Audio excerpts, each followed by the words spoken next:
Welcome to Books in the Freezer, a podcast dedicated to the deliciously disturbing world of horror fiction. I'm your host, Stephanie, and today I am joined by author Joe Hill to talk about his latest novel, King Sorrow, and horror villains, or story is only as good as its villain. So, welcome. Stephanie, thanks for having me on. It's great to be here, and just to get my own bias out of the way right up front, I think that's true. That a story is only as good as its villain, at least in the horror genre. Generally, pretty good rule of thumb. Yeah. I don't know. Horror has so many good villains. I feel like it's something we're the best at, right? There have been more movies made out of Dracula than any other fictional character. So that says something, right? That people Yeah. can't get enough of that character. That antagonist looms bigger than so many heroes. Robin Hood, King Arthur, Spider-Man. Been way more movies about Dracula than Spider-Man. Superman. It's possible, if I'm wrong about this, it is faintly possible there have been more films made about Sherlock Holmes. So he might be the Interesting. one fictional character that edges out Dracula. Interesting. I would like to see, yeah, the numbers on that. Yeah. But yeah, I mean, there is just something so compelling about a horror villain. But also, your latest novel, King Sorrow, would you mind Yeah. telling our listeners a little bit A, a about the slim, book? skinny little read of 900 pages. It's easy breezy. I just saw a list. I saw a list online of it said the big horror honker is back.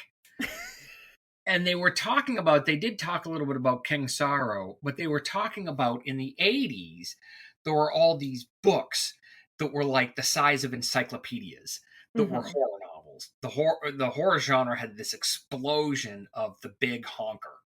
And then that sort of stopped. But this list was sort of arguing that the honkers have crept back over the last few years. And I think I'm trying to remember some of the ones that were on it. House of Leaves, The Passage, Our Share of the Night, I think was on it. Wanderers by Chuck Wendig was on Yeah. it, I'm pretty sure. Nosferatu and the Fireman were on it, so that was pretty cool. I can't remember the other ones. But I have a friend who says that a good book is always too short, and a bad book is always too long, Yeah. regardless of page length. And I mean, when you're writing the book, do you have a gauge on like what that is? Because I feel like King Sorrow, and maybe it's because it's split up into different sections, that it just Yeah, always felt fresh. Like it always felt like, okay, we're switching perspectives. And also it felt like every single section was its own like high mini octane novel. thing. Yeah. Yeah, yeah. I mean, I don't know what my initial conception was. I don't think I realized when I got into it how long I would be working on it or how big it was. And if I had known, maybe my resolve would have failed. Maybe I would have wilted in the face of it. But you know, I did know. So I remarried in 2018, and I knew that the next novel was going to be dedicated to my wife, and I think I wanted to impress her. And the trouble a guy can get into when he tries to impress his best girl, and so I got into it, and just for people just hearing about King Sorrow, the sort of log line on it is six friends in the late 1980s bring a dragon through into our reality to help them out of a fix they're in, to get them out of a tight corner. And then they wind up saddled with this dragon, King Sorrow, for the rest of their lives. And every year they have to pick someone new, some new target to point this dragon at and destroy, or he'll take one of them. So they have to pick a yearly sacrifice. But this isn't like a nice, neat sacrifice where someone is, killed on a stone altar. I mean, aiming a dragon at someone is like aiming a cruise missile at them. So wherever King Sorrow goes, he spreads a lot of devastation. And I think I knew that when I started that each character was going to have their own sort of standalone story, that we'd get there'd be a section of the book for each character where we'd be seeing things from their point of view, and the other characters would sort of be sidekicks. And maybe I thought each of them would be like short stories, but that isn't really how it worked out. I mean, like part two is an air disaster thriller Yeah. featuring a girl named Allison Shiner. It's like a mini novel. It's pretty hell for leather. It goes pretty nonstop, and it's this big action spectacle in the air with a dragon fighting F-16s out of the window. And I don't know how if I ever imagined that was really only going to be like 30 pages. I mean, it was so fun and it definitely kept the pace going. And I will say, I feel like I definitely had the naivety of all the characters in the first section where I was like, obviously, you take this deal and you just pick like a bad person every year. How Right. bad It's could it easy. be? Like, I was right there with the characters. So this was a journey for me where I was like, oh, maybe I guess that would be pretty bad. And then I you get actually into a pickle and you're like, Yeah, I actually think, just in terms of pacing, the longer the book is, the more aggressively it has to be paced. So the longer a book is, the faster it has to move. You have to have, a lot of peril and a lot of interesting, desperate situations, and if the book is only 100 pages long, paradoxically, you can actually slow down. You can have sort of meditative, quiet stretches of 15 or 20 pages because the reader, is like, okay, nothing much is happening here, but the book is so short, I'm going to keep reading anyway, because it's going to go somewhere, and I'm going to have a revelation, I'm going to have an epiphany, and I'm going to be deeply moved. It will be a great experience. But I think when a book is 900 pages long, if the reader feels like, we've gone deep inside someone's head and we're sort of in a long contemplative moment with them, there's the risk they might lose hope. They might look at how much book is still left ahead of them and think, wow, this is a really slow story, I don't know if I can make it through to the end. So you have to be on the reader's side. You have yeah. to you have to feel like, what would I want if I was the reader? I'd want things to move. So that's with a big book, I think part of the job is, you got to keep it cranking, keep the pedal Yeah. down.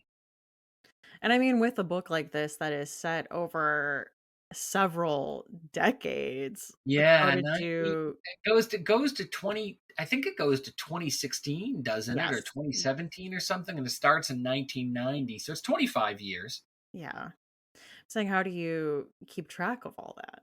I didn't keep track of it all. I mean, I didn't have a spreadsheet or anything. Uh-huh. I didn't have like a murder wall, A with all the pegboard. Yeah. characters connected by red strings and stuff. And you know, um, what I did do is I worked on the book for a long time.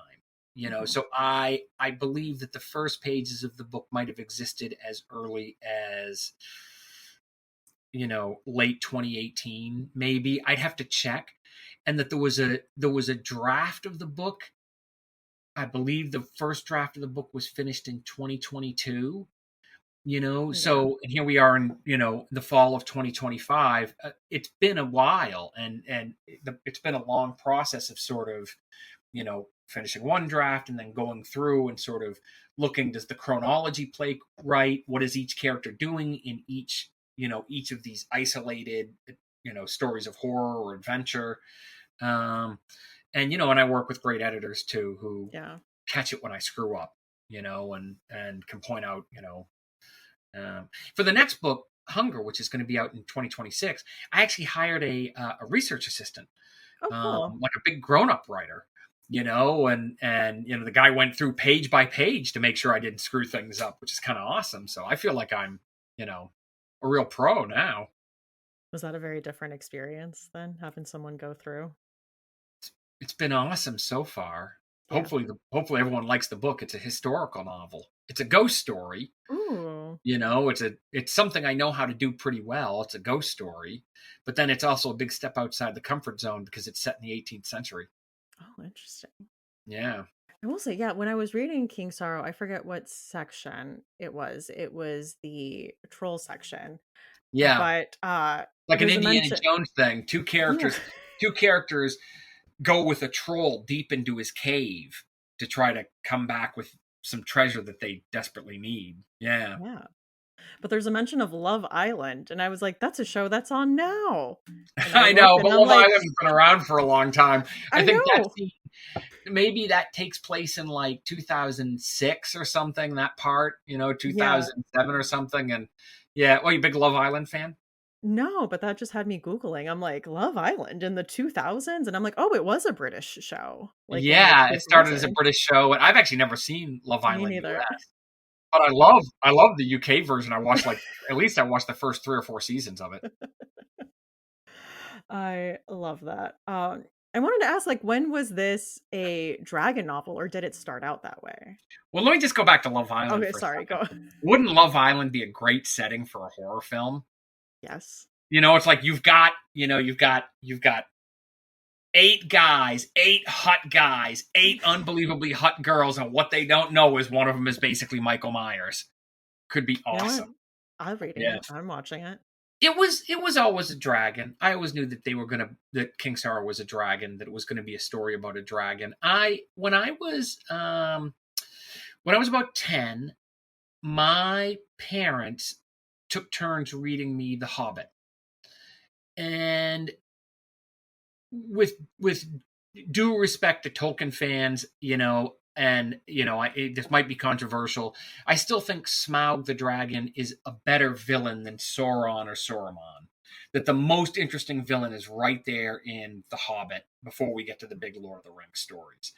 And I love the depiction of Smaug, and in particular, there's a scene where Bilbo is in Smaug's cave looking to steal some treasure, and the great serpent knows that he's there, but he can't see him because Bilbo's got the ring on. He's invisible, and so they're talking, and they're having almost like a fencing match. They're almost fencing with each other verbally, but you know that Smaug is waiting for Bilbo to accidentally give away his location so he can chomp the Hobbit in half.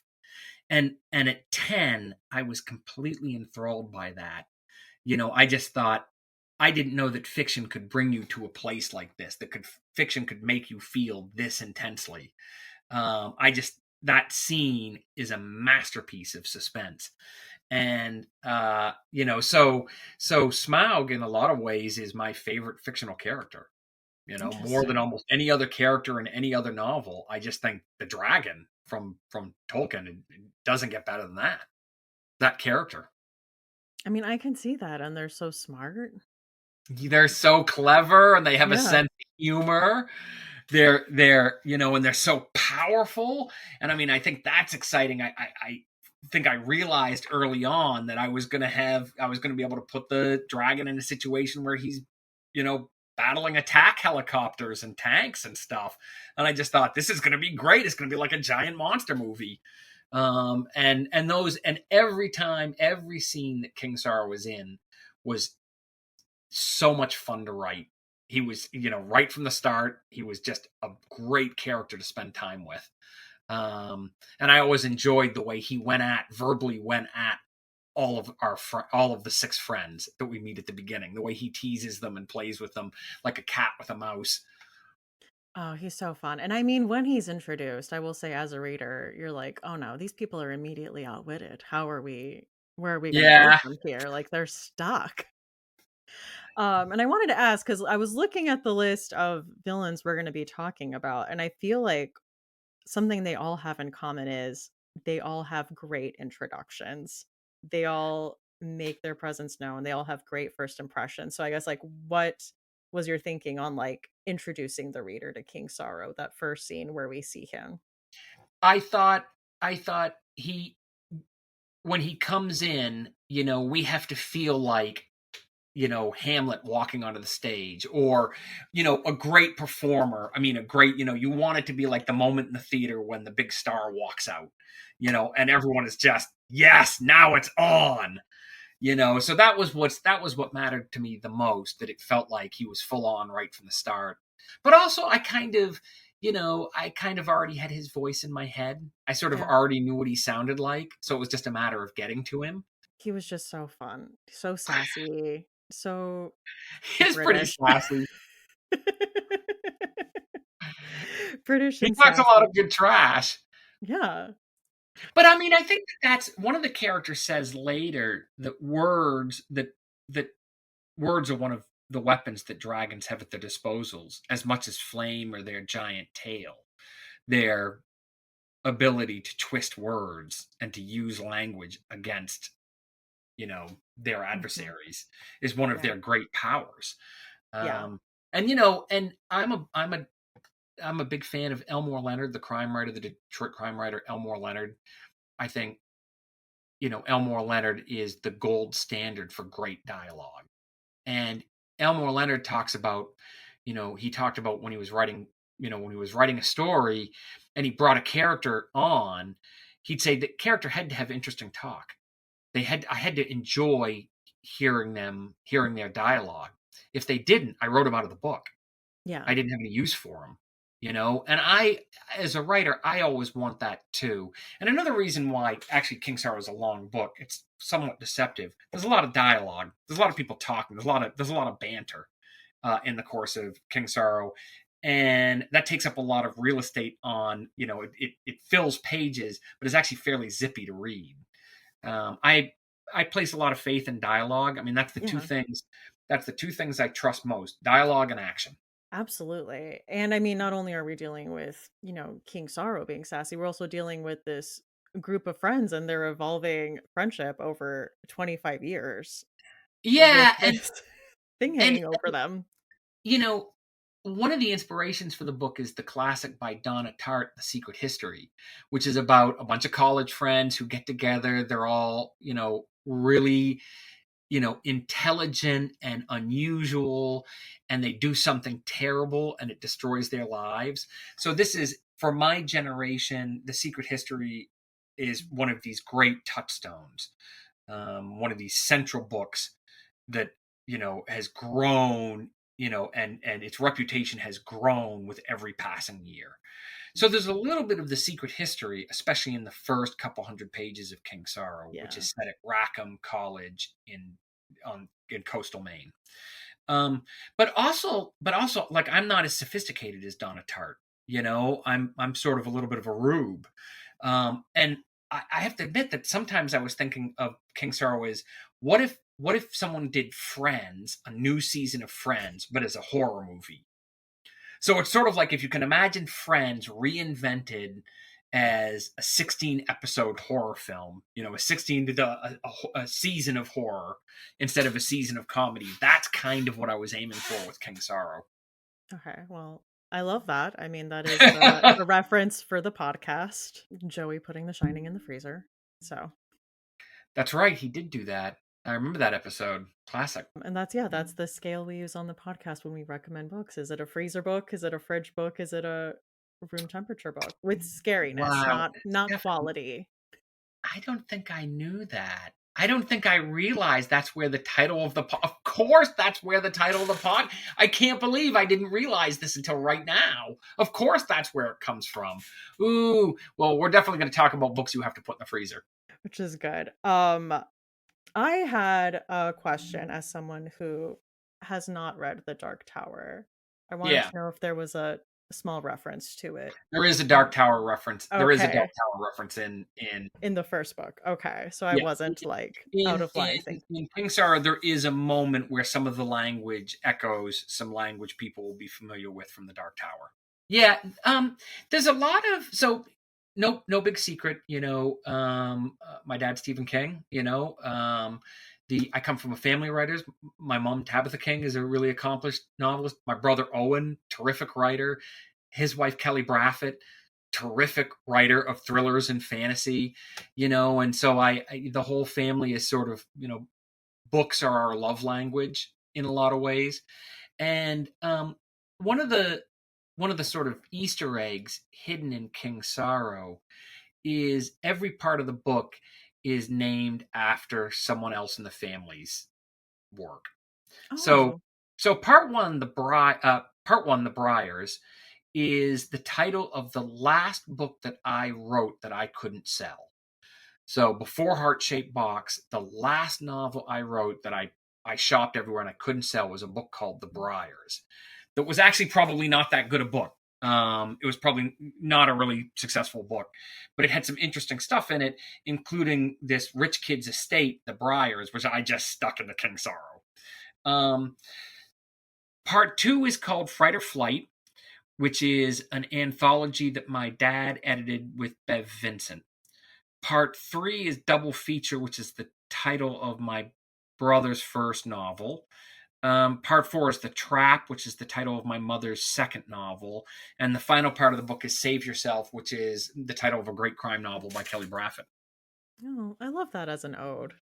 Yeah. Kind of everyone gets. I don't think it matters whether people notice or not, but I thought it was sort of a funny thing to stick in there and a way to sort of say something about how much I've been influenced by all these great writers who are part of my life. I also wanted to ask about the Arthurian. We have Arthur and we have Gwen in this So book. so the tech bros these days tell you don't go to college. You're wasting your time if you go to college, you know? Don't waste your time in a liberal arts institution.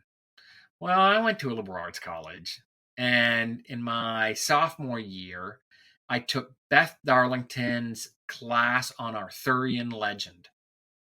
And that was a terrific course. I can't remember if it was 2 semesters or just one, but we really covered, the whole body of Arthurian work from, the very early stuff from, Mallory all the way to modern day incarnations of King Arthur and the Round Table. And I always knew that course was going to pay off big for me someday.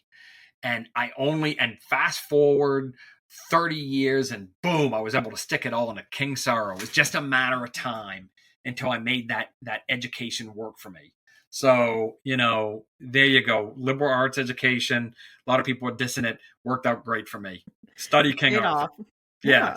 Study. Don't be afraid to study poetry or King Arthur or Shakespeare or dance or painting. I remain unconvinced that AI is going to replace the need for humans making art for other humans, and I believe that that being a full human being includes making space in your life for things like poetry, for things like theater. Even if that never becomes your profession, it may enrich you in ways that you did not suspect, that you could not have anticipated. I mean, absolutely. I agree. The world is not suffering because people have read too much poetry. No. The various problems that exist in our society, that exist in America, that we're struggling with, that you see on social media every day, that didn't happen because people spent too much time reading poetry. No. Yeah. Anyway, all right, ran over. Old person ran over. Shakes my cane to the 21st century. I had 2 questions from Patreon supporters. Okay. One is from Rex, who says, over the last decade, has there been a horror villain you have read that you would like to see adapted to screen? Has there been a horror villain over the last few years that I would like? There's a lot of horror fiction I've read over the last few years that I would love to see adapted for film. I'm trying to think though, were those stories dominated by a clear villain, a sort of larger than life villain, who was central to it? There was a vampire motorcycle gang in Richard Lange's Rovers, and I'd love to spend some time with that motorcycle gang. But also, I don't know if the heroes of the book, if we can really call them good guys. They are monsters. The plot of Rovers is basically, what if Lenny and George from Of Mice and Men became vampires back in the 1930s? And by the 1970s, they were still living on America's back roads, slaughtering drifters and drinking their blood to stay alive. And those are our protagonists, a sort of Lenny and George in 1976, but they're both vampires. And then George falls in love with a human. I guess they're the heroes, but they they do kill a lot of innocent people because they have needs. Yeah. They have thirsts that have to be quenched. So Rovers would be great. I'd love to see an adaptation of Tananarive Due's The Reformatory, which I think is one of Oh the yeah. very best horror novels of the 21st century. Maybe just one of the best novels, period, of the Well, 21st century. and another tome, another giant doorstopper. Not to be that was in that list I told you about honkers. Yeah. The Reformatory was one of the honkers as well. Massive, Okay. massive book. Okay. But that's a book that's full of ghosts, but most of the ghosts are not cruel and intent. Yeah. In some ways it's a little bit like the ghosts in the Black Phone who are Yeah. frightening but don't wish people ill. The Reformatory, for those who haven't read it, is set in the Panhandle of Florida in the 1950s, and it's about a place like the infamous Dozier School for Boys, which was a reformatory that a lot of kids were sent to. Uh, I think most or all of them were black, and a lot of them were buried there. A lot of them never left the place alive. They were sent for trifling crimes or made up crimes, with no possibility of getting out until someone decided they were reformed, and a whole bunch of them didn't get out. It's a sort of a horrifying, chapter in American history, and Tananarive Due created her own reformatory along the lines of the Dozier School for Boys, and the place is haunted. I mean, it's like the Overlook Hotel, only set in the South, and Yeah. with a really dark, tormented past that's wired into the American history that we know and would sometimes not like to think about. Really tremendously powerful book. But that's one where I'm not sure I would say the villain. There's a great villain. The headmaster is a hideous fellow. I think his name is Trout. Sounds right. It's been a while since I've read it. Yeah. But he's not like, he's a disgusting and tragic figure, but he's all too human. We're not talking about like, Freddy Krueger, or the sort Mhm. of unkillable Michael Myers or Dracula. And also, he's not a fun villain, and that's sort of, maybe if we're going to talk about, a book is only as good as its villain. One of the complexities there is that we shouldn't root for someone who's evil. And I don't want to root, as a reader, I don't want to root for the bad guy. But there is something delicious about, reading a story where the villain is a lot of fun. Yeah. And I think you get that with, I mean, isn't this why everyone liked the Nightmare on Elm Street films? Because secretly they were kind of, I'm not even sure they were good horror films, but they were kind of great slapstick comedies, really gory slapstick comedies, you know? I mean, I'm a fan of the Nightmare on Elm Street, but yeah, I mean, Freddy's quippiness and wittiness as he's like taunting these teenagers to their death was definitely part of the appeal, And for there's so sure. much R-rated physical comedy, like gross out physical comedy. I mean, if you think about it, Freddy Krueger is like the Little Tramp of horror films. Robert Englund is like horror's Charlie Chaplin. I'm Yeah. I'm only sort of half kidding. The first one was serious and is really frightening, but every film after the first one came closer and closer to just outright comedy. Um, you know, Horrible comedy, black, gory comedy, but still, you went to laugh. Yeah. And the next Patreon question I had was from Jocelyn, who wants to know, do you have a genre or subgenre that you consider a white whale, something you'd love to write in but feel nervous to tackle for some reason or another? The genre is historical fiction. I read a lot of historical fiction. Uh, it might be a white whale, but I decided to go for it anyway, and that's so. This next book, that will be out in 2026, Hunger, is this historical novel set in the 18th century. It's a ghost story, and in some ways is maybe the most outright horror novel I've written since, like, purest horror novel I've written since Heart Shaped Box. In the sense of pretty explicitly a straightforward, bloodbath.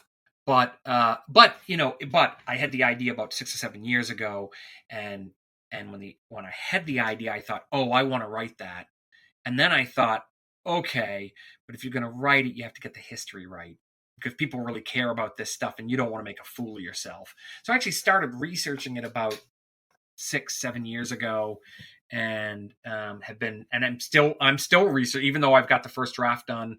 I'm still researching it. Like I said earlier, I've got this, I've got this research assistant who's a PhD candidate in Revolutionary War history and who's been a terrific help to me, Oh, Chris Del that's awesome. Santos. And so, so we'll see if I can do historical fiction. I've done a little historical fiction in comic books. One of the issues of Locke and Key was set during the Revolutionary War, and I wrote a silly comic book called Sea Dogs, which is about, how did we defeat, again, Revolutionary War, that's sort of my period.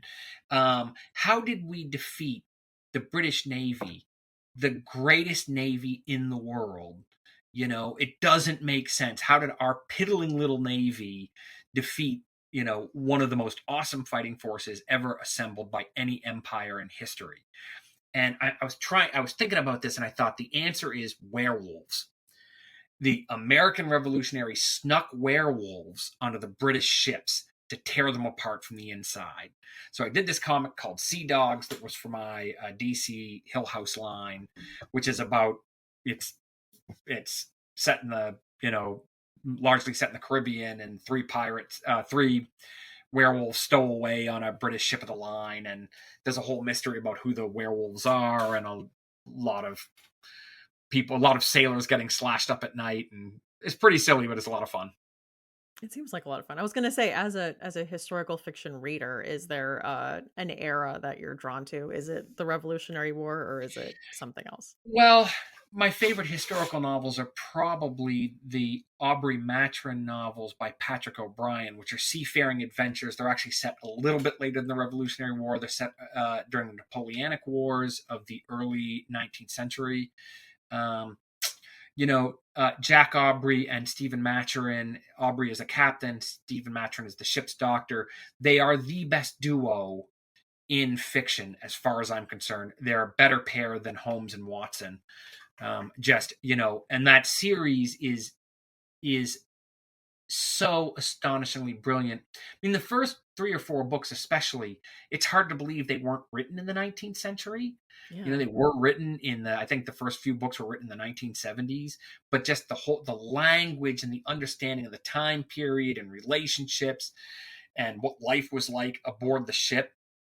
It's very hard to believe it wasn't written by an officer from the British Navy who lived during that time period. Another favorite historical novel would be Francis Bufford's Golden Hill, and that's set in New York a little bit before the Revolution, and is, I don't know if this is a corny word to use. It's spellbinding. Just I couldn't believe it. I don't even know how someone reaches that level. Writes a book at that pitch, that level of quality. That's so far beyond anything that I can do. It's bewildering. It's like I'm like playing checkers and he's playing 8-dimensional chess from Star Trek or something. I'll have to check those out. Those sound really interesting. I don't know. I don't necessarily promise that they're fascinating for horror fans. I wonder what would be great for horror fans. I mean, Dan Simmons did a book called The Terror, which I haven't read, but I did watch the AMC show, and it was fucking great. I don't know if, can I say fuck on this show? I can't. Yeah. Okay. Yeah. All right. Okay. Yeah. The Terror was fucking great. Had a stacked cast, and there was one thing about The Terror that I wasn't completely satisfied about. Okay, I had written my own version of the story in my head after watching 2 episodes, and then it went in its own direction instead of doing the story I had worked out in my head. So I was a little unsatisfied on that basis.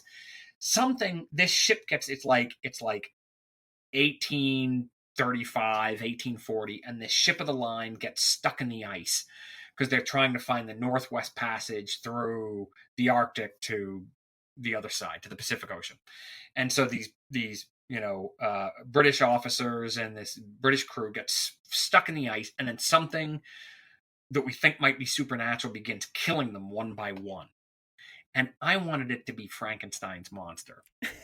Because at the end of Shelley's Frankenstein, the monster goes off and hides himself in the Arctic. And so I wanted them to have accidentally stumbled upon the monster's lair, and that's why he's killing them one by one. I just thought that would be great. I think in the end, it actually turns out to be something like the Wendigo or some other, Arctic creature of myth and legend, which was, it's a really good show. I mean, it's a really, really good show. It just wasn't, it offended me by not using the idea that was magically in my head, and they somehow didn't, pick up on that. Well, I think someone's going to listen to this and they're going to write the Frankenstein's monster Arctic horror. I think that would be terrific. Some people finding the monster up there. I'd watch that movie. But we are talking about horror villains today, and I wanted to ask you, what do you think makes a villain memorable or iconic? I mean, sometimes it can be as simple as The Mask. I mean, they stuck Michael Myers in the this William Shatner mask that was sort of like not properly dyed or something. It was kind of messed up, so it was too white. And when you think about it, Michael's not actually all that interesting a bad guy. He walks, he doesn't run, he doesn't say anything, he just breathes really hard. I mean, like the whole part of Michael Myers is breathing really hard and stabbing teenagers and not being killed. Why he can't be killed, I don't know. He's just a crazy guy. We've heard that he's just like some kid who killed his sister when he was little and then spent the rest of his life in a mental asylum. And the mental asylum made him invulnerable? That's not how it works on anyone else. It's because he's pure evil. The I guess he's evilest eyes. right. I guess he's pure evil, but I mean, I think it's sort of in this when John Carpenter came back in the second film, and it picks up right away in the hospital, and Michael Myers is right after her again. He's go straight after Jamie Lee Curtis. I thought it's because he's so psychopathic. He's got that weird psychopathic strength, where he's not feeling pain, even though he's lost of blood. It doesn't matter to him. He just lives to kill. But I still thought he was a person. I still thought he was an organic man, and if you split him open and his guts fell out on the floor, he'd have to stop. You could blow him up, you could set him on fire, and he is right. Set him, but then nothing kills him, and it never has really been explained to my satisfaction. And so, but why is he iconic? Why do we love him so much? Because the mask. It's just the cool mask. I mean, Freddy Krueger had a little more going for him because he was funny. He was really funny, and he could distort dreams. So there was all this surreal physical comedy, or not comedy, or just straight horror, where you saw something really disturbing and you couldn't sleep that night. But he also had the glove. So he had a whole bunch of stuff going on. Like there were a lot of ingredients, a lot of toppings on that pizza. His face kind of looked like pizza too. It's kind of like with the melted cheese. It's a very easy analogy. He had the pizza face, and he had the glove, and he had the quips, and he could distort dreams. So, that made him pretty iconic. I guess I think less is more, somewhat, to a degree. We love the shark from Jaws, but he's hardly ever on the screen. Yeah. We love Dracula in the Bram Stoker, but he's also hardly ever on the page.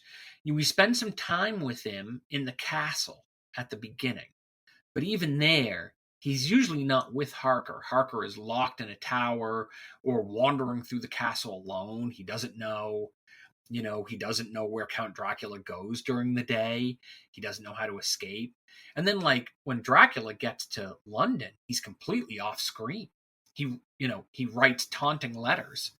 I find that I'm drawn to the very gray, arguably, like, are they the villain type of people? So I'm gonna say Amy Dunn, and I know a lot of people are gonna say she's not the Oh, villain of Gone Girl. well, Yeah, she's the villain of Gone Girl. Sure she is. And You I know? know some people would say Nick, and I'm gonna say Nick is just not interesting. He is very cliche in the way that he betrays Amy, and He's a schlum. yeah, He's a schmuck. he starts to feel unimportant and overwhelmed and immediately cheats on her with a younger woman. Yeah. And Amy Dunn is flying that plane. I'm with you. she is so competent in the way that she reads him and in the way that she has already taken into account our culture's obsession with missing women and immediately Mm-hmm. blaming the husband and knowing that Mm-hmm. her husband is incompetent and will give off red flags in all the media performances. She knows he's going to fail that test and everyone is going to think he did it.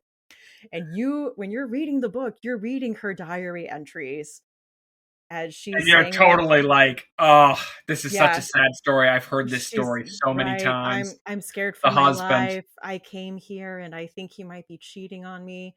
And then you get to that halfway point and it says Amy Dunn and it doesn't say diary entry. It says Mm-hmm. day of. And she says, I'm so much happier now that I'm dead. And she That's tells you awesome. exactly how she has framed this man for the slights against her. And she's an unreliable narrator as it is. So, Yeah. like, taking that into account.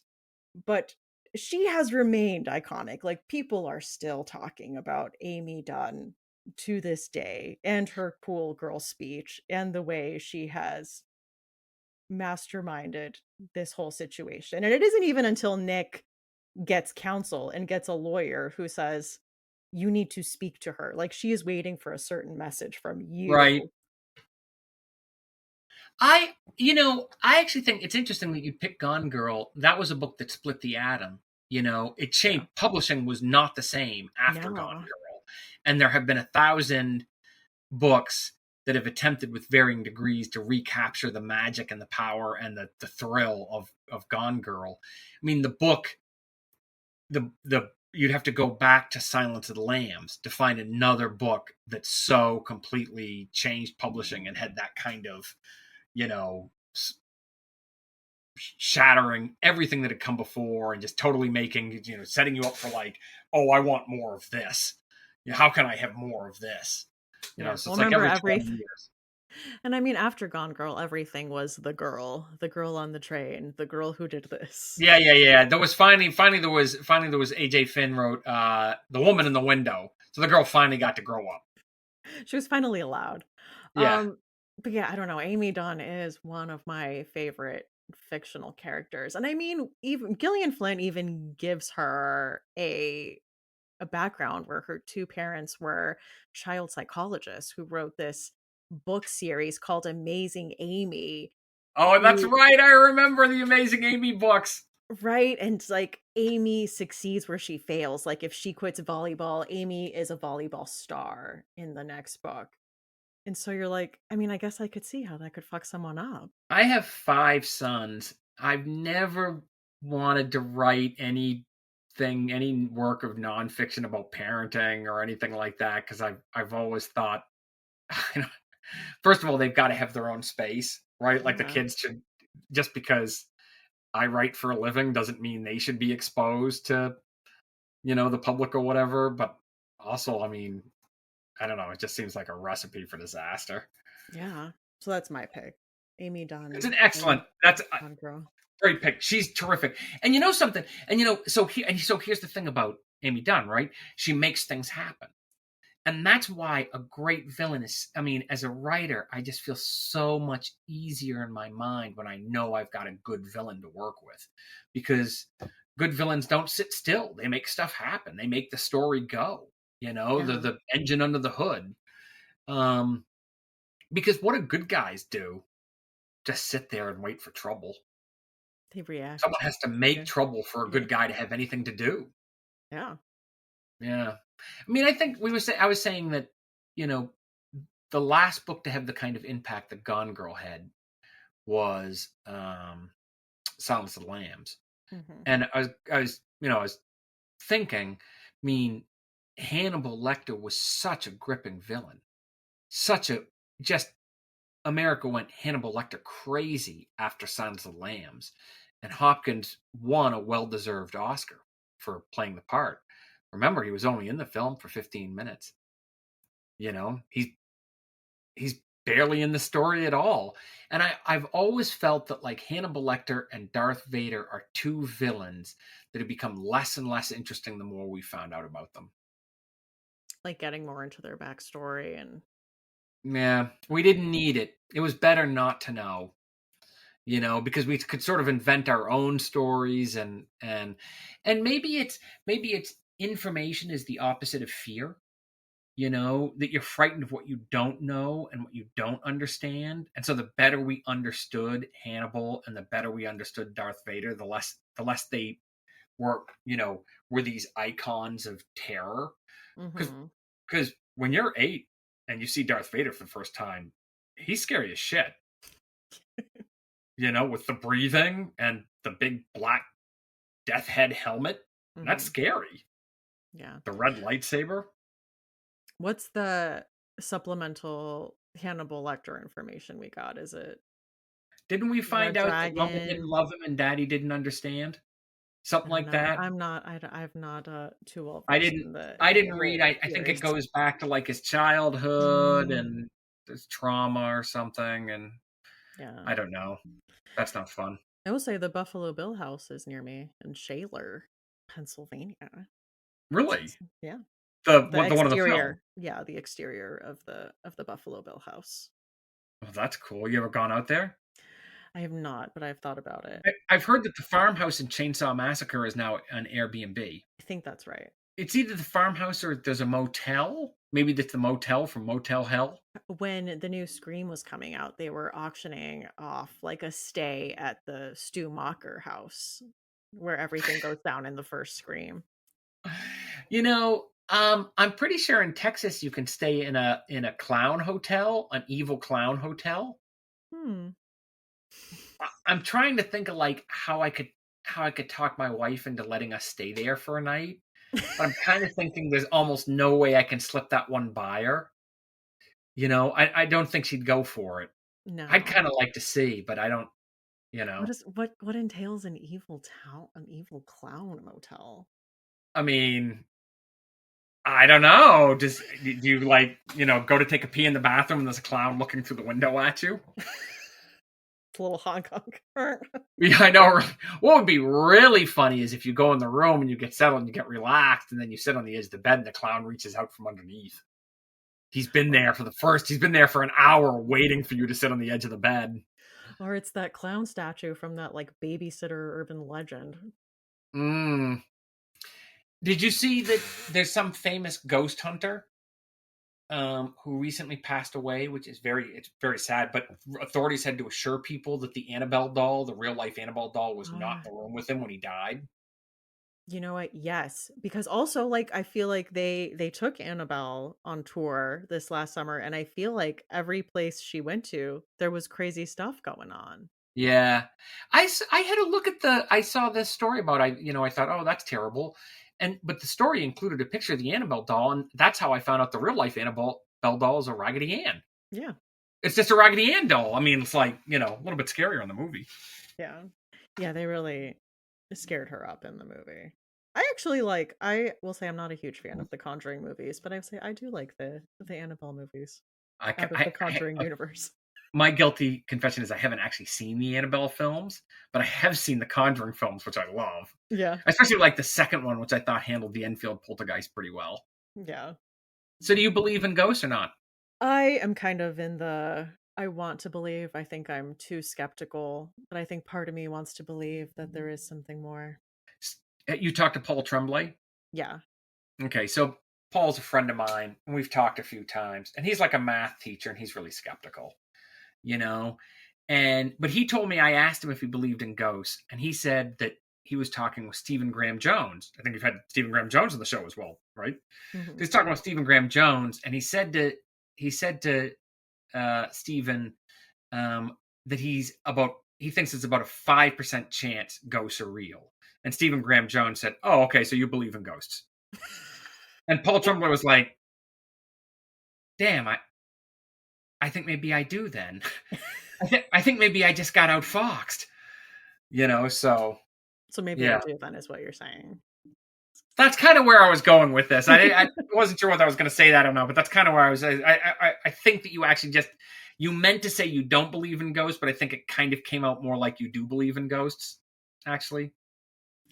I don't know. I grew up with like a very superstitious Mexican mom, like, like don't mess with things you don't know. And I think I always have that in the back of my head. Like maybe there is, and I'm not going to mess with it.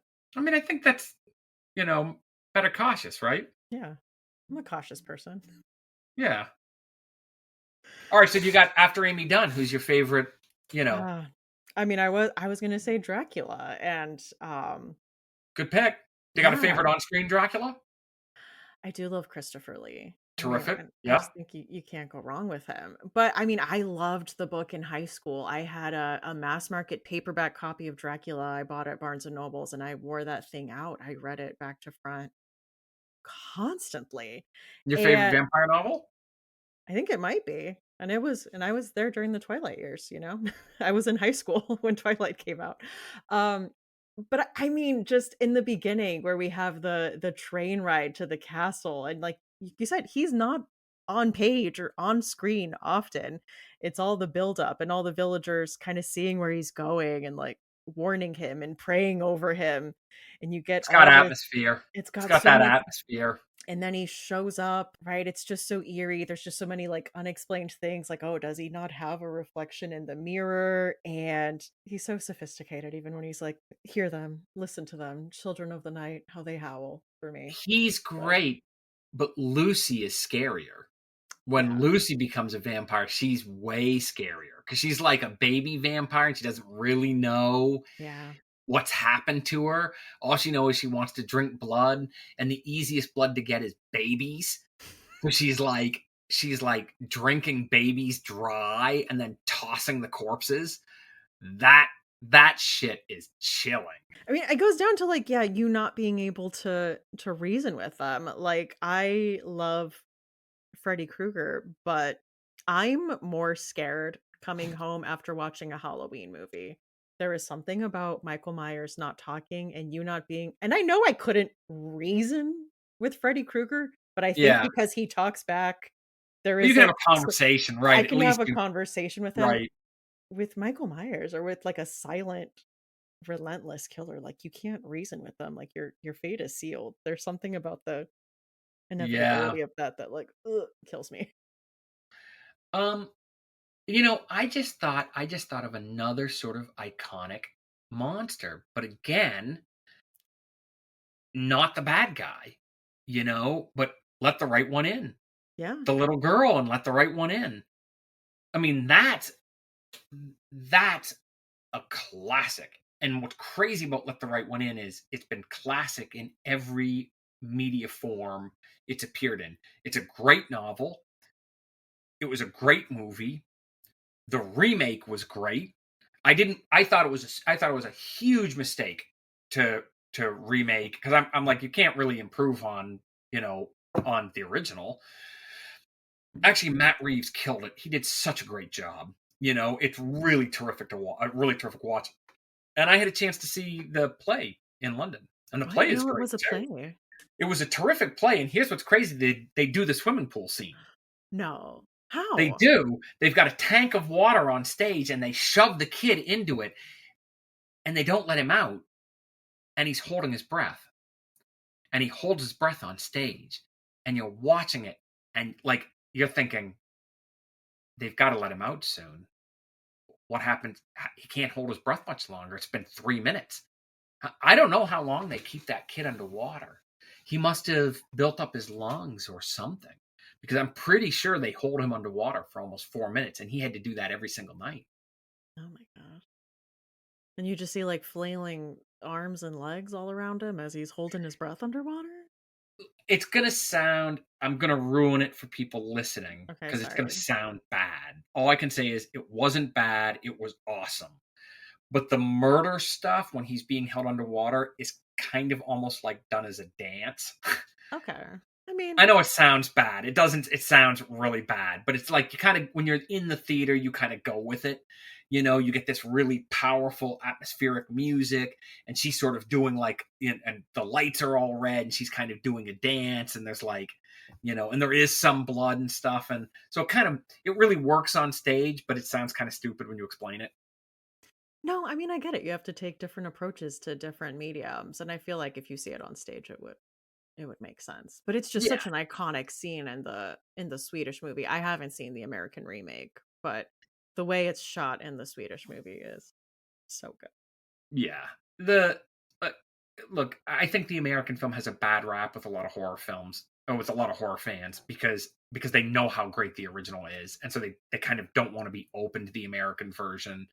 And again, I think it would be better to remake a mediocre film than remake a brilliant film, because of this, because people are going to be unsatisfied. But really, Matt Reeves did a great job, and the guy's never made a bad film in his life, and he did fresh, new things, and but captured the feel of the original film, and I think it's highly worth watching. Okay, I will check it out. I feel bad. I'm hesitating to say this because it puts me in a spot, but I think probably Pennywise, right? I mean, I mean, isn't Pennywise sort of like the one of the all-time greats? You yeah. know?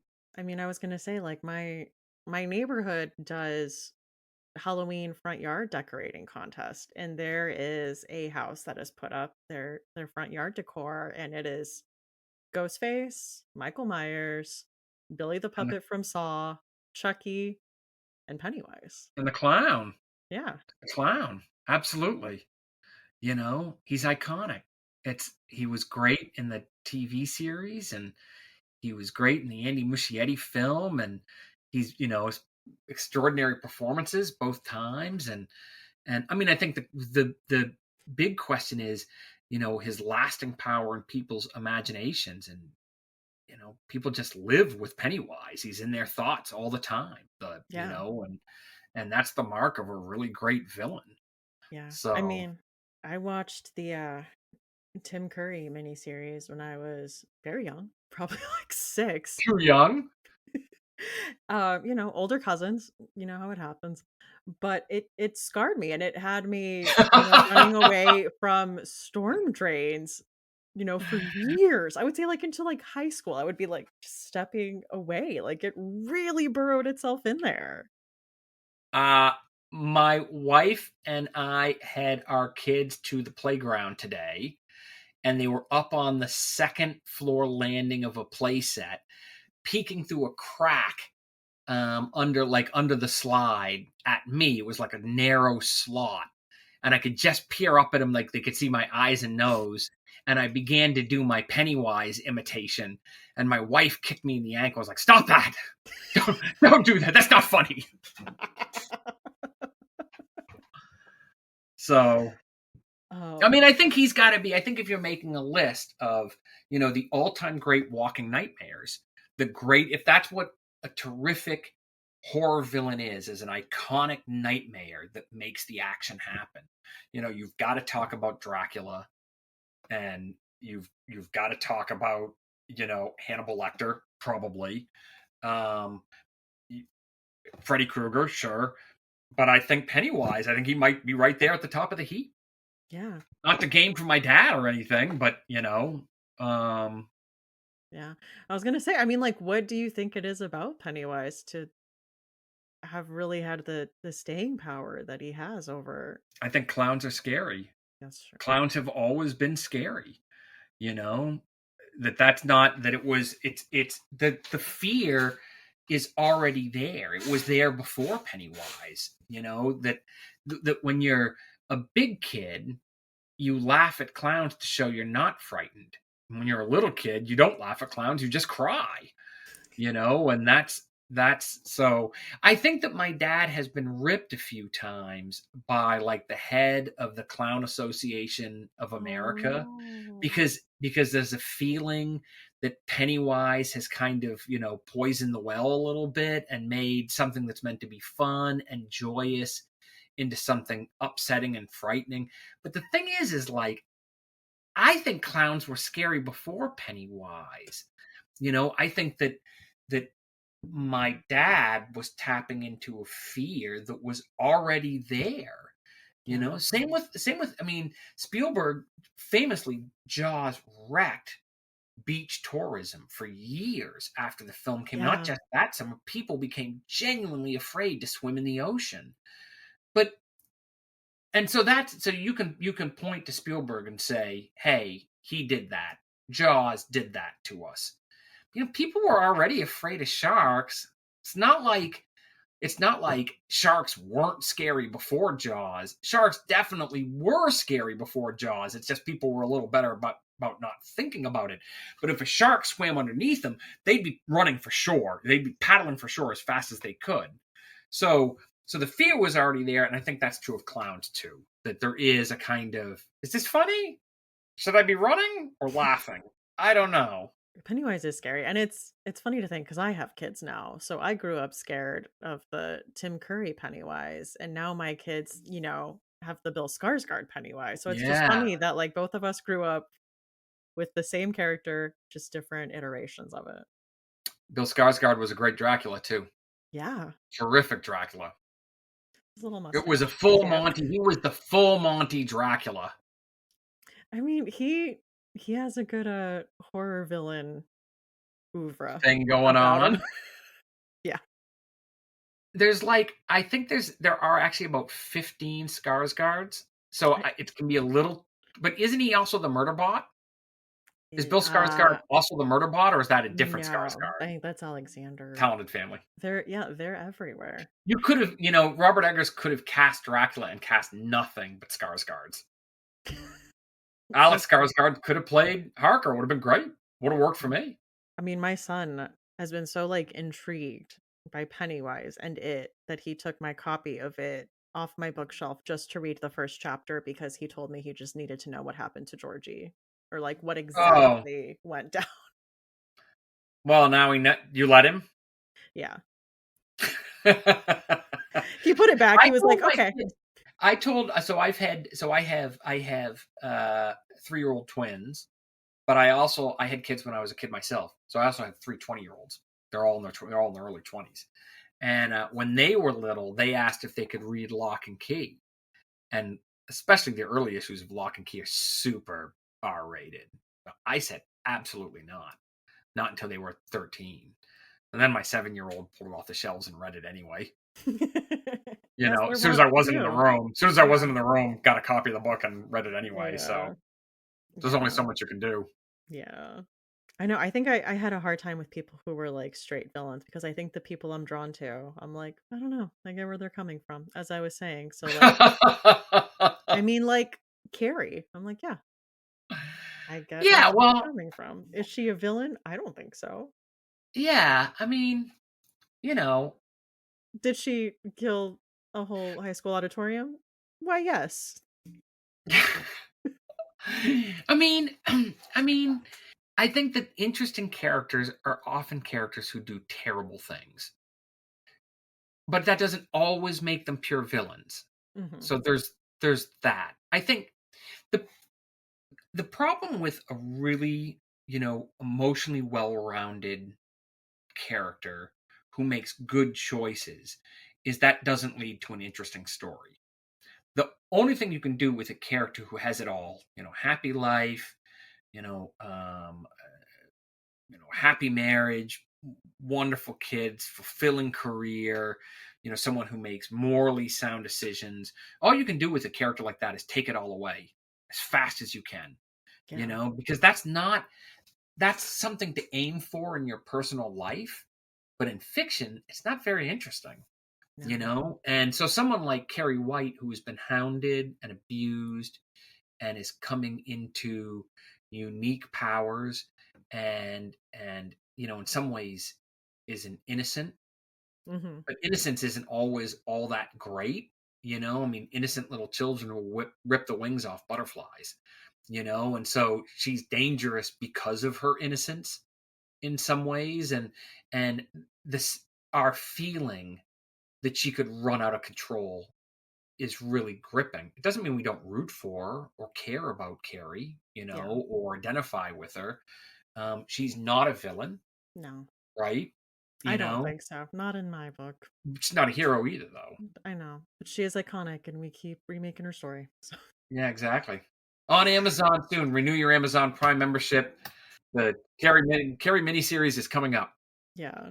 Because I was thinking even a Pinhead, who's the face of the Hellraiser series, is a very minor character in Hellbound Heart. Like I don't even think he's really named. He's just described. Like he is not the Pinhead that he is in Yeah, Hellraiser. yeah. The Cenobites. Well, that's like sometimes sometimes with the film, if you look into an iconic visual, then you've got something you can run on for a while. When Scott Derrickson was making the Black Phone, Mm-hmm.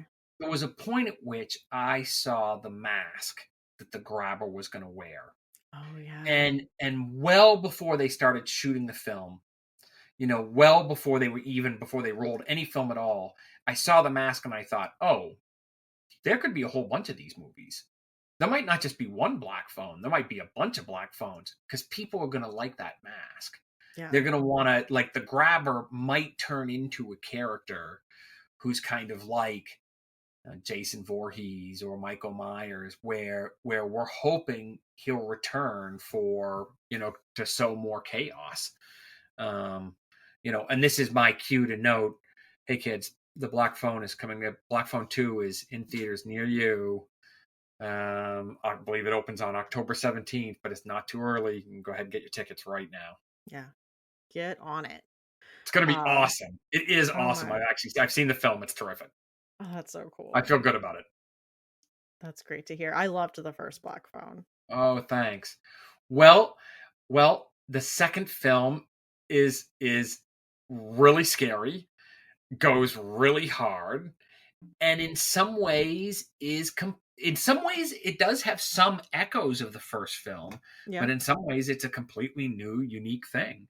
Nothing like the first one, and I think I think that was pretty ballsy that they Yeah. just went for it, and so they're like, we're not just going to rehash the first one. If we got a story to tell, we're going to do something fresh, and exciting and unique. And really scary. So I Yeah. think people are going to dig it. I'm hopeful. I'm hopeful too. I mean, people loved the first Black Phone. Well, it's also anchored by some really great performances. That kid Mason Thames and Madeline McGraw are terrific.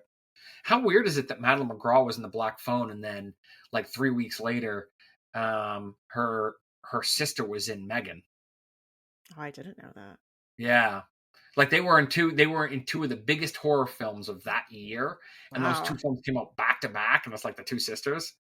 That's so cool. Pretty amazing. I mean, I also loved Charlie Minx and Nosferatu, Well, especially. thank you. And I mean, I was telling you earlier, I listened to the audiobook. Kate Mulgrew's Charlie Minx voice lives rent free in my head. Like Yeah.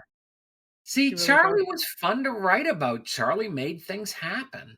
Yeah. Right from the beginning, I knew he was going to make the story move. That he was going to be, he was going to give me a lot of good material to write about. So, yeah, Manx and King Sorrow were both are as villains go, are both pretty dynamic figures in the sense of they've got plans of their own. They're working all the angles. But Minx has Vic McQueen coming for. I did love. Yeah, Vic was cool too. She was fun to spend time with. I mean, that was another long one.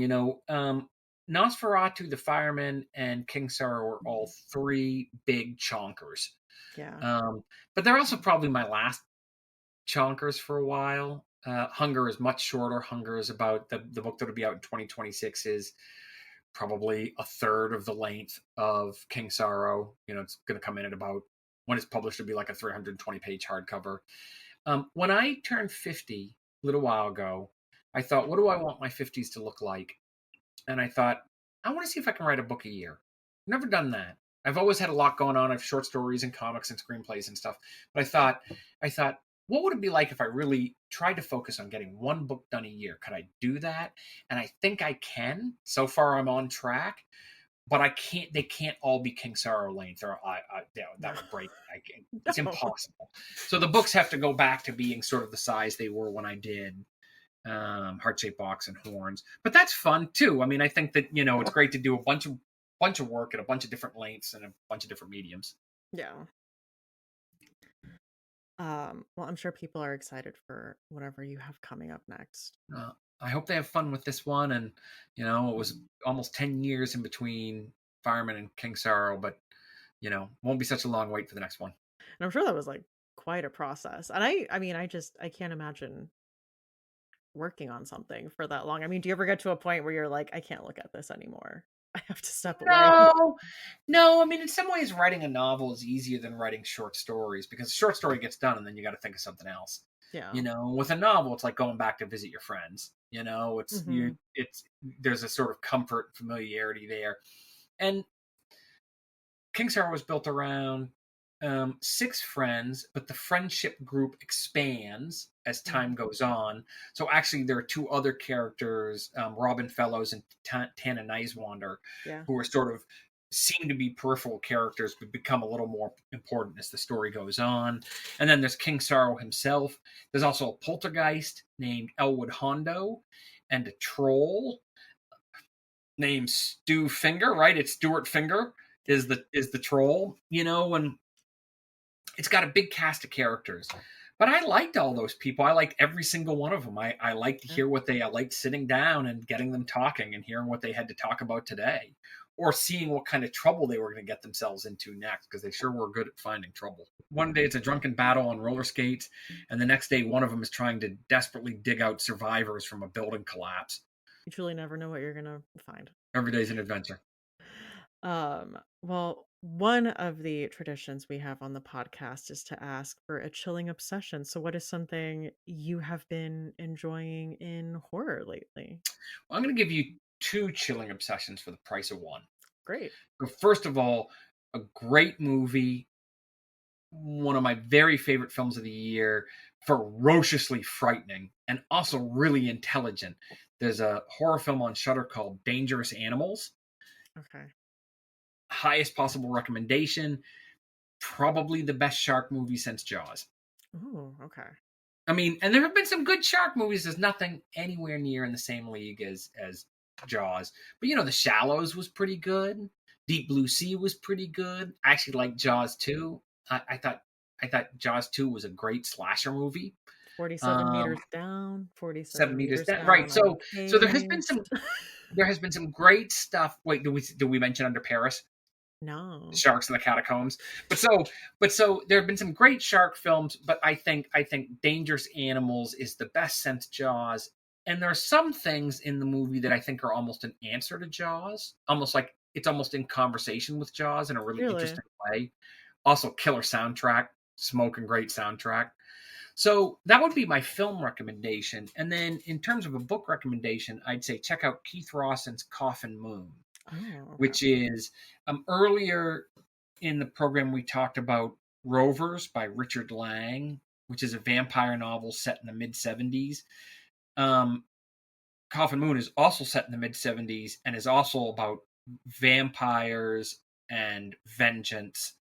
And it's just got this, it's just, Keith is such a great writer. Every page is just so much fun to read. He writes such great sentences, and he evokes the time beautifully. Terrific characters, and just a really tense, furious vampire revenge story. So again, one of my very favorite books of the year. Top recommendation. That's been on my list. Yeah, put it right on the top of the pile. It's worth it. And it's one of these books you blow through it in 4 days and you're like, you wish it was twice as long.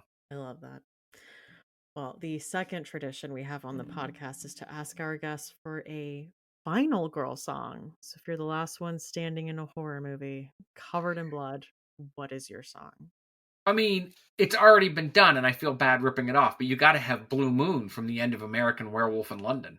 Yeah. That was the greatest ending song to a horror film ever. So I think yeah, if I'm standing there, I'm just painted crimson with blood from head to toe, and I've got the chainsaw in one hand, and there's body parts littered all around. I want to hear that. I want to hear Blue Moon. Classic. Perfect. Yeah. All right. I will add it to the playlist. I keep a playlist of everyone's answers. Is it on Spotify? Yeah. Ooh, I'm gonna check it out. It's called BITF for Books in the Freezer, BITF Final Girl. Yeah. Yeah, I mean, people have picked stuff that's already been used in movies. Like I Think We're Alone Now. Oh, that's a good one. Well, Joe, thank you so much for Stephanie, coming this on was a here. blast. Thank you for having me on. Yeah, thank you for talking villains with me and It's a talking great about time. King Sorrow. Well, I'm grateful you had me on. It sure was fun talking horror with you. Let's do it again sometime. Books in the Freezer is a bi-weekly podcast. We post episodes every other Tuesday. You can find us on Instagram, Threads, TikTok, and Blue Sky at Books in the Freezer, or send us an email at booksinthefreezer@gmail.com. Show notes for this episode and all previous episodes are available at booksinthefreezer.com. And if you are looking for a way to support the podcast, I would recommend checking out our Patreon community at patreon.com/booksinthefreezer, where you can get access to things like early ad-free releases of episodes and access to bonus material like our new series, The House at the End of Fear Street, where we are making our way through R.L. Stine's Fear Street novels. And let me tell you, it has been a ride. I have been your host, Stephanie Gagne. Thank you so much for listening, and see you next time on Books in the Freezer.